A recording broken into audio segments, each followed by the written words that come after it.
Welcome. People investigate further when they fail at anything, but they are not so bothered when they succeed. And I want to show you why these can be an issue.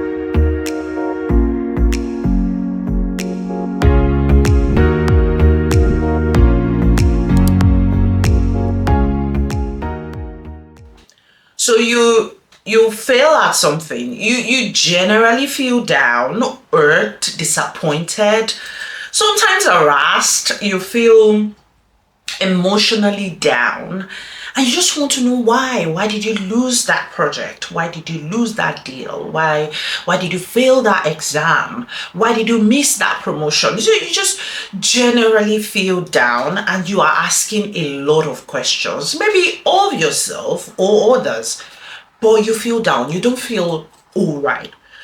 And because you don't feel so great, you want to change how you are feeling. And as such, you want to ask the right questions so that you can get to the right answers. And you can take your lessons and apply it in the future, and you don't fail again. And that process, that mental process basically helps you to win the next time, especially if you are true to it. Okay? Now, but if you succeed at something, you don't necessarily go back to say, why did I succeed at it? Only a handful of people do that actually. But there's something about success. It is a lousy teacher. And because you have succeeded at something does not mean that it is replicable. And there are many factors that go into people failing or succeeding. Now, for you to be a well-balanced career professional or a business professional who succeeds in life generally, you must get into the habit of not only evaluating your failures, but also evaluating your successes, looking into it and doing a debrief. Now, I've got years and years of work experience, and I've worked on many projects. If there is anything I do on my project, is do a debrief on what went right, what went wrong, just days after completing the project.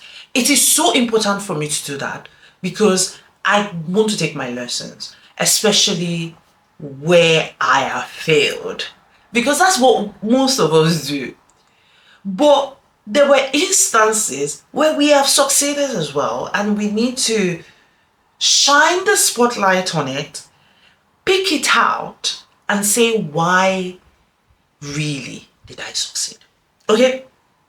Now, if you don't know why you are succeeding, you will not know if it is substantial enough for you to keep at it, or if it is just circumstantial and temporary. And that is the problem, especially if it's just circumstantial. A lot of people lack self-awareness, and sometimes when things happen to them for good that are circumstantial, they still attribute it to their ability to deliver those wins, when in all honesty it was not necessarily because of what they have done. Okay, now it may be for example, the reason why you are creating products, selling them out, have been booked out, being scheduled up. The reason may be because you are the only one in the arena, and other people have not thought it wise enough to join you on the playing field. Now, and I get that, oh well, that is not my business. I mean, that is not my fault that people are not seeing the need to join me in the arena. But to a large extent, you need to consider that as well and put it into context. Now, if somebody else comes into the arena, works as hard as you, but at the same time works way smarter, uses more technology than you are, will they not be putting you off of the arena? So you need to pay attention. If you're the only one that does that type of business in your area, and as such, you're the only one people go to, whether the product is good or not, they don't have a choice, then you do sell out. Or even in your place of work, you are the only one that knows how to use a particular tool. And because you're the only one who knows how to use it, whatever you produce using that tool, the people you work with will take it because there is no other person. Now let's say someone else comes on board, can use that tool, but can do it even better. I have got deeper insights and analytics that can help them produce more insights that are needed to make key decisions. Will they not be putting you out of the field? Okay, so you also want to think about it in the light of maybe your promotions as well. Like, you got a promotion, yes, you worked really hard for it, but was it not the case that probably somebody else who should get that same promotion just resigned, and they're like, well, since this person has resigned, let's just give it to her. And that tells me that there is still a lot of work you need to do, but because of the circumstances surrounding that win, you have now gotten that promotion. You have now gotten that promotion. So you need to take your time, and there's nothing wrong with being lucky. Absolutely, you can be lucky, and there's nothing wrong with it. I'm just saying that when that happens, you need to see it for what it is. In fact, when you succeed, generally, ask yourself, why did I succeed? And I'm going to paint you a small picture. When I passed my CFA Level 3 exam, I knew why I passed the exam. I knew it was clear why I passed it, because I've had other attempts that I did not pass.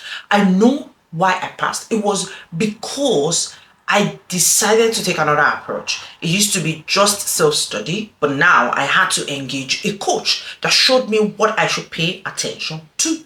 So it was clear that I needed to do that. So that set me off on a mission. And then there were some other products that I had not used before that people swore by, although very expensive. But I figured if I added that to my program or to my self-study, it may work. So I know for sure that even though, number one, I made up my mind that that was the last time I was going to write that exam. Then number two, I changed my approach by engaging a coach. And number three, I went out for some other products that I know will help me do many, many more difficult questions. And I had to do the hard stuff for me to pass. It was clear. It was clear in my mind now. While I was trying to make this video, I didn't think I'll tell this story, but I'm telling it to you now because it's clear in my mind why I succeeded. So it needs to be clear. Sometimes if you have a win and you're not too sure why am I the one that's being called? So sometimes brands reach out to me for us to collaborate. People reach out for me to come on their podcast and all of that. And one of the questions that I ask them is, why me? Why are you choosing me? Why am I the one you're choosing? Because I want to know. I don't just want to assume that because I show up every day on LinkedIn writing and inspiring for change. That is the reason why I'm not the only one there who is writing and inspiring for change. So the question is, why me? Because I want to know so that I can keep doing exactly what I have been doing to continue to replicate the win. Again, success is a very lousy teacher. When you succeed, don't just take it as, oh, I have succeeded. Okay. Now, I've got this weird thought, right? I have this theory. Sometimes the reason why people feel imposter syndrome or feel like an imposter is because they are winning, but they've not stopped to ask themselves why and what exactly they did that got them into those rooms. Now, if you are absolutely sure that you have earned the right to be in those rooms, you've internalized it, you are acting on it, then naturally imposter syndrome will lose its foothold.